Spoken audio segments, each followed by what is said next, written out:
Let my dad go and I'll make you stand. That's what a 7-year-old girl told a judge who had been paralyzed for over 15 years. The courtroom erupted in laughter, but seconds later, silence fell because the impossible was about to happen.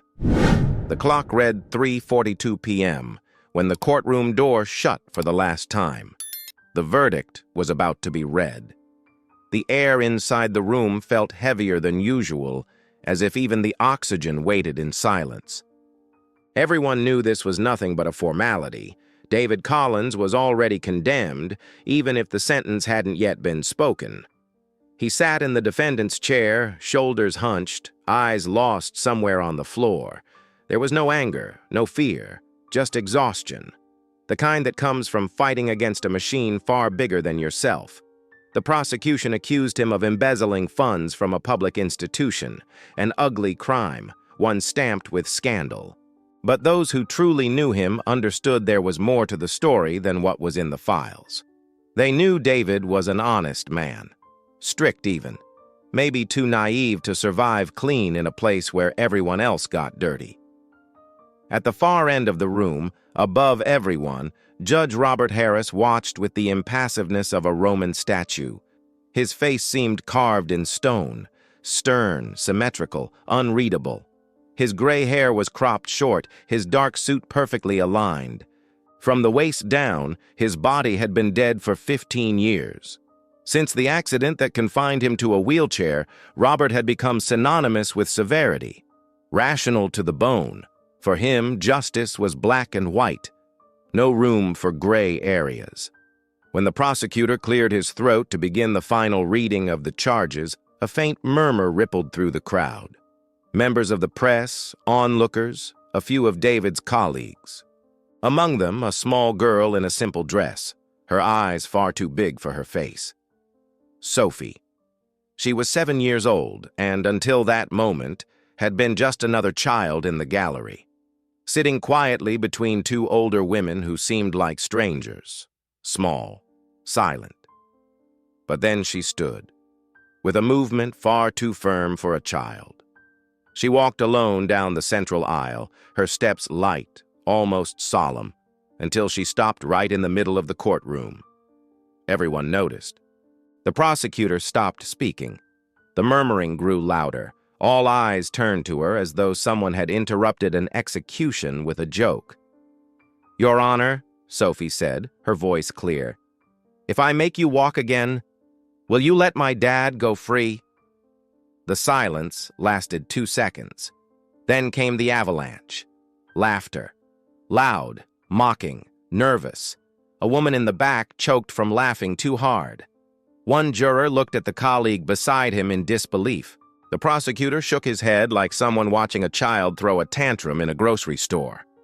A police officer stepped forward, ready to remove her, but Robert raised his hand. The command was dry without raising his voice. "No one touches her." The laughter died slowly like a lamp fading out. Sophie stood where she was, unafraid, her blue dress brushed lightly against her knees. The judge watched her with the same coldness as always, but something was different, a discomfort, an unease. "What's your name?" he asked at last. "Sophie. And why do you think you can do that?" She lifted her chin. "Because I believe." The judge studied her for a long moment. A minute ago, he was about to send a man to prison for more than 20 years. Now, he was listening to a 7-year-old promise a miracle in exchange for a father. "This is not a game," Robert said firmly. "This is a court of law. Do you understand where you are?" "Yes, sir," she replied. "I'm exactly where I should be." Another wave of murmurs. The prosecution began to protest, but Robert raised his hand again. "Sit down, counselor. The girl has the floor." The defense attorney looked at David, bewildered. David himself looked on the verge of fainting. Tears filled his eyes, though he tried to hold them back. Sophie simply waited. The judge stared at her now with more attention. "Let's suppose I allow it. What do you intend to do?" Pray to God. Muted laughter. This time, Robert ignored it. And you think he'll listen to you? For the first time, she hesitated, only for a second. He's already listened. He's just waiting for you to let him. The answer cut through the courtroom like a knife. It wasn't insolent. It wasn't defiant. It was just certain. A childish certainty, but solid. As if she already knew how the story would end. Robert leaned his elbows on the arms of his chair, rubbed his trimmed beard. Very well. Make your request. The courtroom held its breath. Sophie knelt right there on the polished wooden floor and closed her eyes, her small hands folded before her face, and then she began to pray. There was no eloquence, none of those grand words adults use when they want to impress. It was just a little girl speaking to someone she truly believed was listening. She asked for her father. She asked for the judge. She asked for a miracle and for justice. When she finished, she lifted her eyes and waited. Robert did not move. The silence stretched. Nothing happened. And then, as if on cue, the crowd started laughing again, but not the judge. He was still staring at the girl, intensely, as though something inside him, long asleep, had just awakened. The silence that followed Sophie's prayer was thick. Everyone seemed trapped in a suspended moment, as if they were waiting for something to happen just to confirm the absurd. But nothing happened. Robert remained motionless in his chair.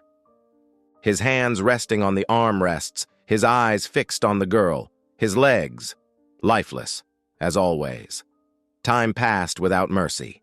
First 5 seconds, then 10, then 15, and then the inevitable sound. A muffled giggle at the back of the room. Within seconds, laughter spread like gasoline feeding a fire. Open, mocking laughter, as if the entire courtroom had erupted in cynical relief. "It's madness, that's all," muttered a man in a wrinkled jacket. "They let that girl watch too many cartoons," sneered another.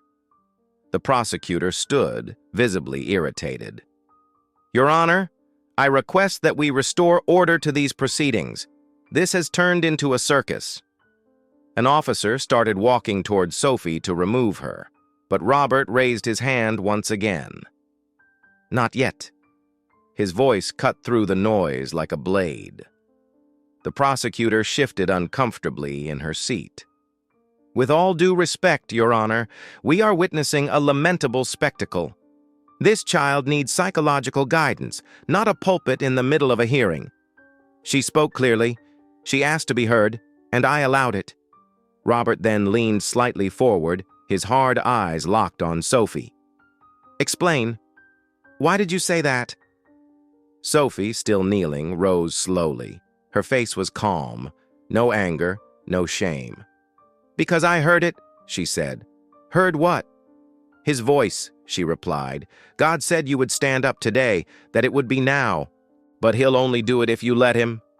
More murmurs, this time mixed with a certain unease. It wasn't just funny anymore, it was strange, unsettling. The girl's firmness was disarming. Robert gripped the armrest tighter. "You're 7 years old, right?" She nodded. "And you speak to God as if he were an acquaintance?" "He's my friend," she said, as if it were obvious. "I talk to him every day, but today he spoke back. And he said I would walk. He said you would stand up, and that if you did, you were to release my dad." The judge blinked, hesitating for the first time. Behind him, the courtroom's wooden wall seemed to close in a little tighter. David clenched his hands. The defense attorney tried to contain the chaos with wide eyes, and the prosecutor was already gathering her papers impatiently. "This is absurd," she muttered, but no one was listening anymore. All eyes were on the girl, who now took a step forward, closer to the judge. "Have you already given up?" she asked. The question cut deep. Robert raised an eyebrow. "Given up on what?" on believing in something. The courtroom exhaled, almost in unison. It wasn't just any question, and it wasn't asked the way a child would ask. It was asked like someone who knew what it meant to give up, like someone who had seen it in her father's eyes, perhaps. And now, she saw it again, here. Robert took a deep breath. For an instant, the mask slipped. Something in his face gave way. And for a fleeting moment, he didn't look like a judge. He looked like a tired man. But he quickly composed himself again. "Continue," he said, his voice lower now. Sophie then closed her eyes, knelt again, and prayed. This time the room did not laugh. There was something in the air, an invisible discomfort, a faint but unsettling vibration, as if everyone knew it wasn't just a ridiculous scene, but an act of raw faith, unpolished, unashamed. Sophie asked again. She used the same words, but with even more strength. "Heavenly Father, you promised. I'm here. The judge is here too. Do what you said. Because my dad doesn't deserve this prison. He's a good man. And the judge is sad inside, I know it. But you can heal him in both ways. His legs and his heart. In Jesus' name, amen." Silence, long, unbearable. Robert remained motionless. Nothing. No spasm, no miracle. Only the distant sound of a cell phone vibrating inside a purse. David lowered his head. His body seemed to sink into the chair. The hope that had barely formed was already beginning to collapse. Shame spread through the room like a heavy fog. Sophie, still kneeling, breathed slowly. Then she opened her eyes and stood up calmly. The laughter returned, but quieter, more uncertain. She didn't react. She didn't cry. She didn't run to her father. She just stood there, staring at the judge. There was no defiance, no defeat, only faith, pure, raw, intact, as if she knew God's timing wasn't the same as the people laughing behind her. And Robert, he didn't look away either, as if, inside him, something was beginning to tremble, even if, on the outside, everything still looked the same. The judge's voice broke the silence. "The hearing will continue." The sound of the words was dry, mechanical. But there was an invisible hesitation, a subtle crack through which doubt had begun to seep. Sophie was still standing in the center of the room, but now an officer was slowly approaching, ready to escort her back to the gallery. She didn't resist. She didn't protest. She simply walked with the man as if she knew her role there wasn't finished, just paused. Robert followed her with his eyes until she sat down again. Then he turned his attention back to the case file. His fingers slid across the pages with machine-like precision. Everything about him functioned with exactitude. Everything except his left foot. A tremor, an involuntary movement, small, quick, so subtle he wasn't even sure it had happened. By reflex, he looked down. Nothing seemed out of place. Black polished shoes, lifeless legs, as they had always been. But that tremor, an illusion, nerves, adrenaline. Robert forced his mind back to the file, but it only took a few seconds for the tingling to return. This time, stronger, clearer. The left foot seemed alive, as if waking from a deep sleep. He blinked, staring at the unresponsive limb. He thought about moving his toes, and the toes obeyed. First the big toe, then the others one by one, slowly, as if rising from a coma. A jolt tore through his chest. It wasn't joy, it was panic.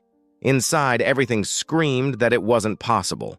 15 years of paralysis, 15 years of diagnoses, tests, therapy.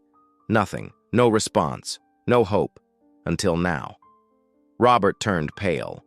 He lifted his eyes, trying to disguise the impact. Cold sweat ran down his back, a strange weakness in his hands. He took a deep breath. 15-minute recess, he said, forcing firmness. Before anyone could ask, he was already signaling for an aide to push his chair toward the judge's chambers. The door closed behind him with a muffled thud. The silence inside was absolute. Robert was alone. No aides, no sound, just him, and the body that until minutes ago had been a prison. He looked at his legs. He felt it, confirmed it. It wasn't an illusion.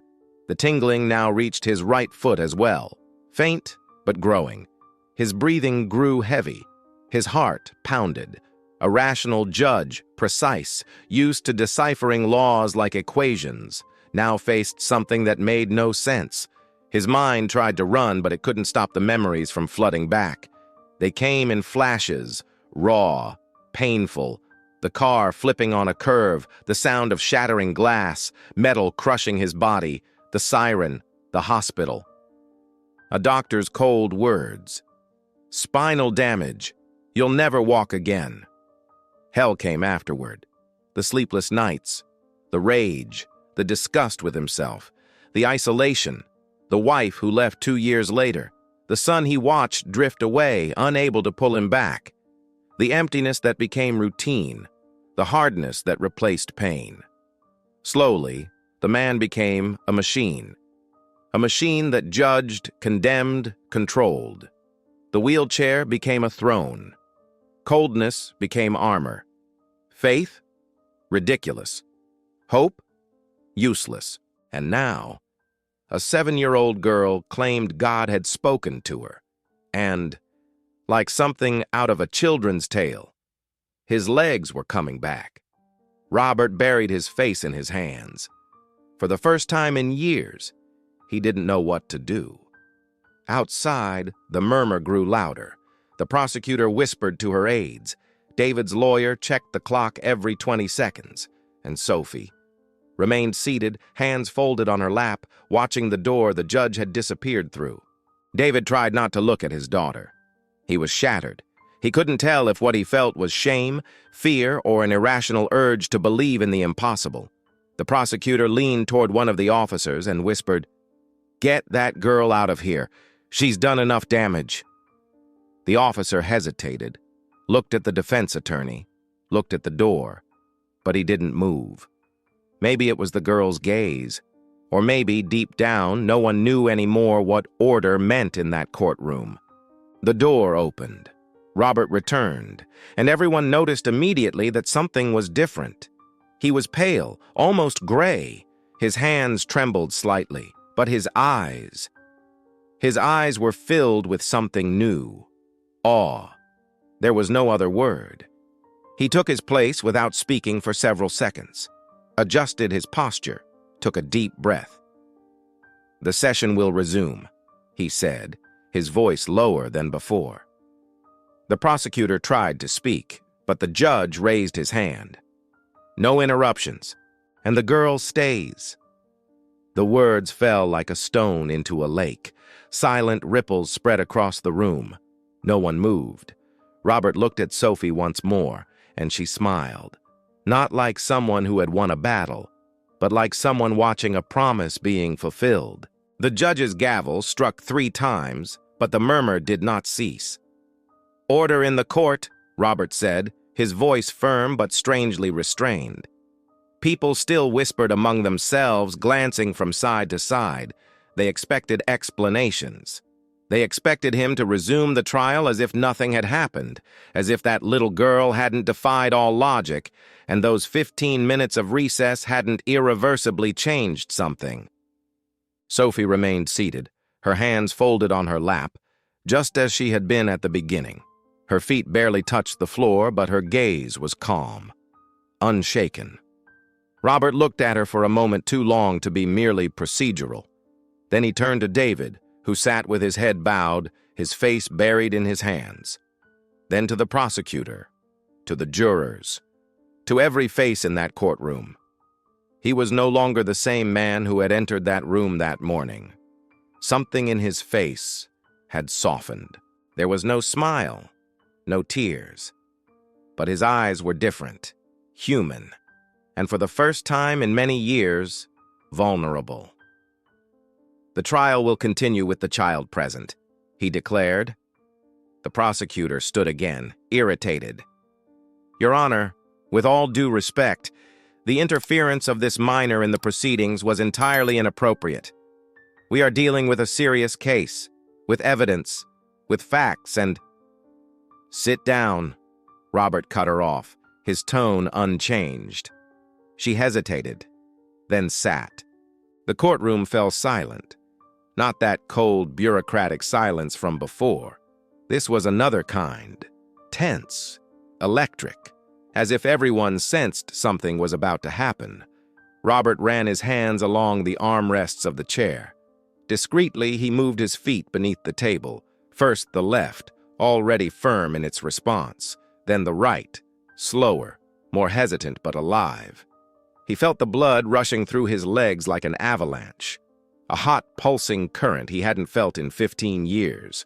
His suit weighed differently across his thighs. The muscles, though atrophied, twitched with small, involuntary spasms. His hands gripped the armrests tighter. He didn't know what to do. He didn't know how to do it. Part of him resisted, the part trained to control everything, the part that demanded order, logic, the dignity of office. But there was another part, one he no longer recognized, that wanted to rise, that needed to rise. Then came the silence, total. The kind of silence you don't hear, but feel. Robert looked around. Every gaze was on him now. It was as if the entire courtroom was breathing with him. And without a word, he exhaled. He pressed both hands against the chair's arms, took a deep breath, and pushed. Slowly. The wheels creaked, the muscles responded. The body lifted, inch by inch.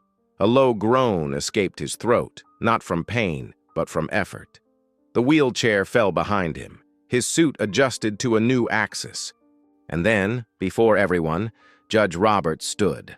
A muffled cry echoed from the first row. An older woman clapped her hand over her mouth.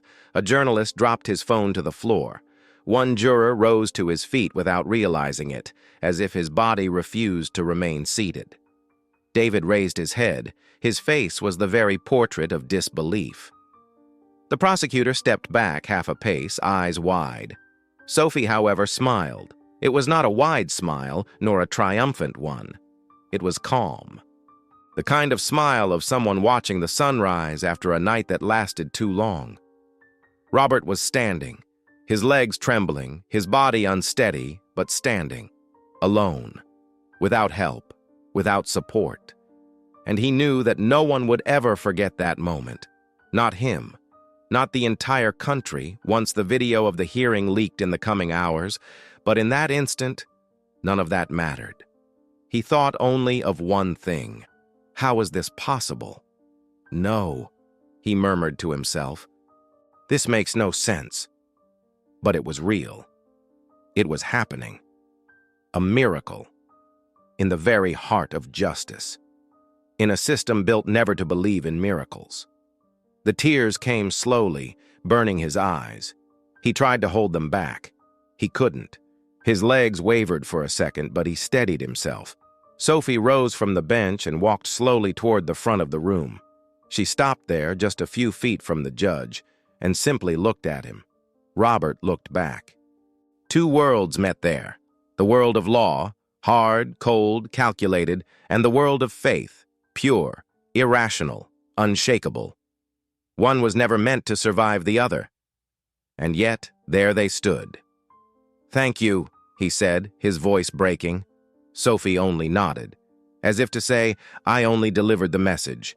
And then the silence gave way to the most improbable sound of all. Applause. Timid from a corner of the room, then louder. Until the entire courtroom, jurors, spectators, officers, journalists, was standing, clapping. Not out of protocol, but because they had witnessed something that tore through the rules of reality. And yet, was impossible to deny. Robert had stood, and from that instant forward, nothing would ever be the same. The sound of applause was still echoing when Robert raised his hand, asking for silence. It took time to settle. No one wanted to stop. People clapped in shock, in euphoria, in reverence. A mixture of disbelief and emotion filled the room like a storm that no one could contain. But when the judge spoke, his voice, hoarse, trembling, but alive, carried enough weight to silence everyone. "Please."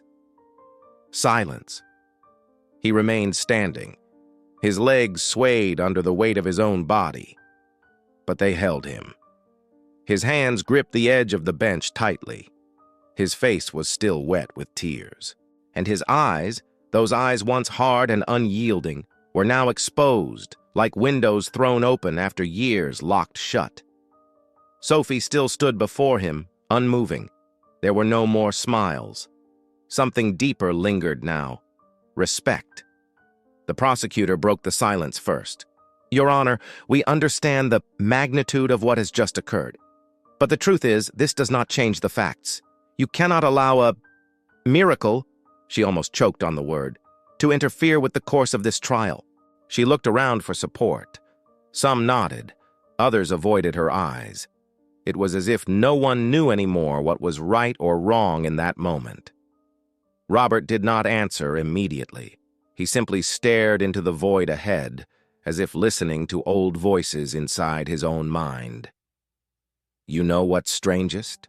he said at last. "I spent 15 years telling myself that was my fate, that the chair was the price, an accident of life, the consequence of a wet road and one human mistake." He took a hesitant step. The sound of his shoes striking the floor echoed like thunder. "But now I see that the chair was more than that. It was the symbol of what I became." The room was utterly silent. Robert turned toward David. "And maybe that's why today, of all days, this is happening." David lifted his eyes, confused. The judge drew a deep breath. "This is not the first trial of David Collins under my jurisdiction." Murmurs rose all around. Robert lifted his hand. 7 years ago, he stood in this very court, on another case, smaller, technical. But at that time, I was inflexible.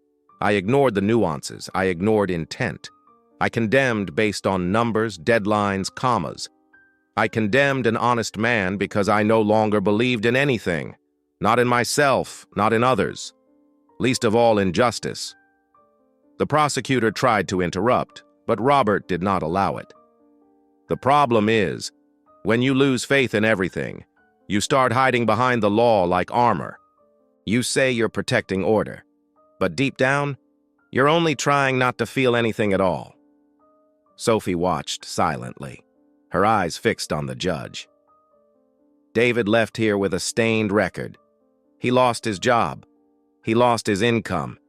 He almost lost his daughter. And the system I represented back then, I never looked back.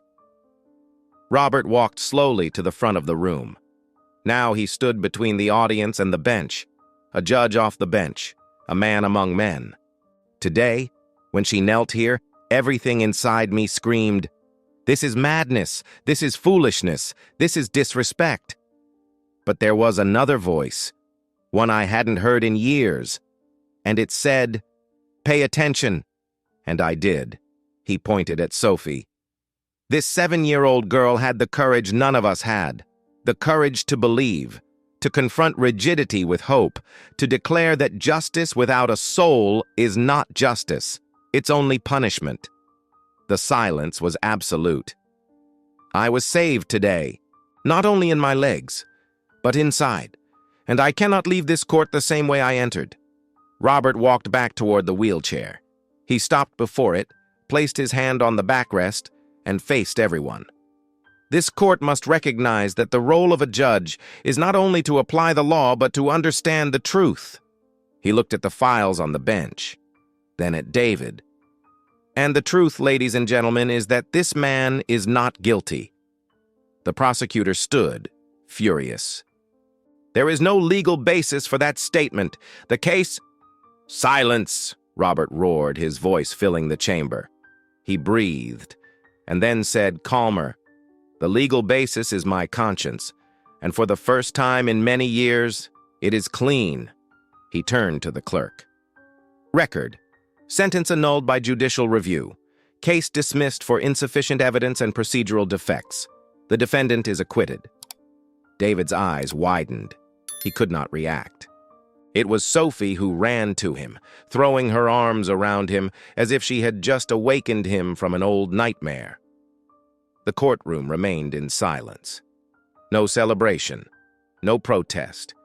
It was as if everyone was still trying to comprehend what they had just witnessed. Robert glanced one last time at the wheelchair. Then he looked at the door and walked away. Not as a judge, but as a free man. The prosecutor was shouting, "This is a legal aberration, an affront to due process. We will not accept this abuse of authority." But no one answered. No one listened. Her words sounded distant, irrelevant, as if they belonged to another world, a world that in that instant no longer existed. At the center of the room, Robert stood still, his hand resting on the papers, but he wasn't reading them. He stared at them as one looks at something dead. Then, without ceremony, without announcement, without artificial drama, he tore the verdict into 3 pieces. The sound of paper ripping echoed in the courtroom like liberation, small but absolute. "By the authority I still carry in this robe, I declare the defendant innocent," he said, looking at David. "Not because of a miracle, not out of emotion, but because justice failed, and today we correct that." The prosecutor tried to protest, but the words came out hollow. Robert wasn't ignoring her out of arrogance. He was simply no longer bound to that old machine. David was slow to react. It was as if his body didn't know what to do with the news. He remained seated, frozen, until Sophie ran to him with a muffled cry of joy. "Dad!" She leapt into his lap and hugged him tight. David embraced her, finally weeping. He didn't cry from relief or rage or pain. It was a clean cry, the cry of someone who had waited far too long to breathe again. Robert watched them for a few seconds. The courtroom remained silent, but it was a silence heavy with emotion. The eyes of some jurors glistened. A reporter lowered his camera to wipe his own eyes. The guard at the door stared fixedly at the judge, as if trying to carve every detail of the scene into memory. And then, Robert did the unthinkable. He stepped down from the bench, alone. No wheelchair, no aid. For the first time in 15 years, each step was a declaration. Not only of physical strength, but of something far greater, transformation. He walked carefully, yet with dignity. Passing David and Sophie, he placed a light hand on the defendant's shoulder. "Take care of her," he whispered, "and learn from her. I had to lose everything to understand." David only nodded, unable to speak. All cameras were now on Robert. Flashes went off. The press, in shock, captured every second, but no one dared to speak. Everyone was on their feet, not from protocol, not from obedience, but from respect. Respect for a judge who had become a man again, who had faced his harshest sentence, the sentence of living trapped in his own rigidity, and had finally been set free. Robert reached the doors. He stopped. He turned. He looked at the entire courtroom as if, at last, he was seeing with clear eyes. Then he turned again and walked out. Outside, the sky was clear, not a single cloud. The sun poured down over the courthouse steps. The city moved at its usual pace, cars passing, horns blaring in the distance, life pulsing as it always had.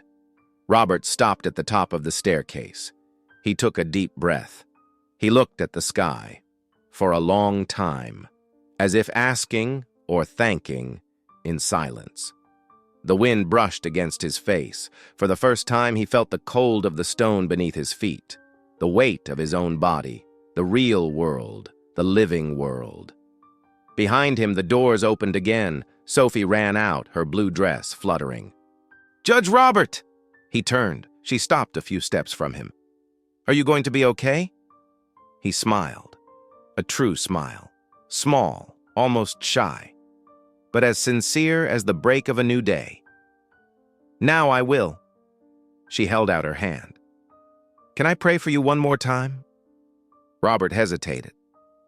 Then he knelt, slowly, with effort, but unaided, and took her small hands in his. You can, but this time, he said, pray that I never become that man again. Sophie closed her eyes and prayed softly. That day, it wasn't only David who was freed. It wasn't only Robert's legs that came back to life. It was his soul. And perhaps, of all who witnessed it, no one walked away unchanged.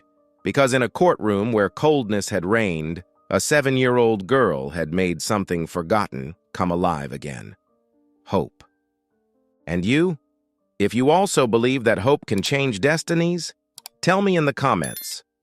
When was the last time you witnessed a miracle in your life? Write just one sentence. I'd love to read your answer. And if this story touched you, hit the like button and subscribe. It helps this message reach more people who need faith and courage today.